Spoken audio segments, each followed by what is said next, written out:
A lot of people have trouble with the concept of how could one puff put them back to smoking? Sometimes you may even find yourself asking that question, like, maybe you really can control it now. Let me put it like this. Let's say you had a family member or friend, somebody you really cared about, you're really close to, who's a recovering alcoholic, or they had a past heroin addiction or crack cocaine addiction, and you were with them through the thick of it. You witnessed what they went through. They've been off now for years, maybe for decades. And you hear them make a comment one day like, maybe I can control it now if I were to take some. Would you feel like maybe you should do a little bit of research to see if maybe they're starting to have a little bit better understanding of addiction, and maybe some journal will say that there's people who can control their usage now?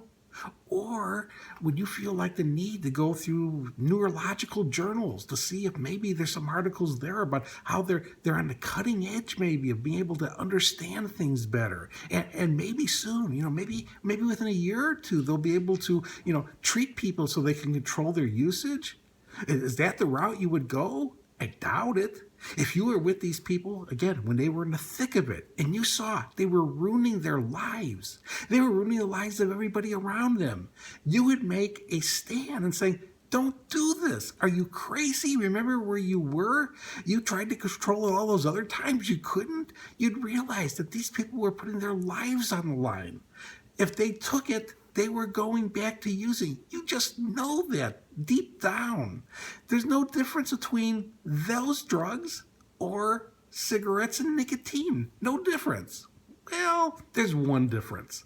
It has nothing to do with the addiction itself. It's the way it's viewed. The society has been pretty good for decades now at helping people understand that, alcoholics can't take a drink anymore. If they take a drink, they're going back. Or heroin addicts or crack addicts or any other drug addict that, man, if they take it, they're going back. With smoking, people don't get that message. One of the common things you will hear after you quit smoking and you tell people you've quit smoking, they'll make a comment to you like, you haven't even had a single cigarette? You haven't had a single puff? That's like saying to a person who, again, is a successfully recovering alcoholic, delivering them the message, you mean you don't even drink at parties? You don't even drink at New Year's, special occasions? Of course they don't. And you know this. And you don't deliver a message to them. And the society isn't delivering the message to them. But with smoking, that message is delivered. You've got to become smarter than the society around you. That's bottom line. You've got to work at fighting to protect this quit.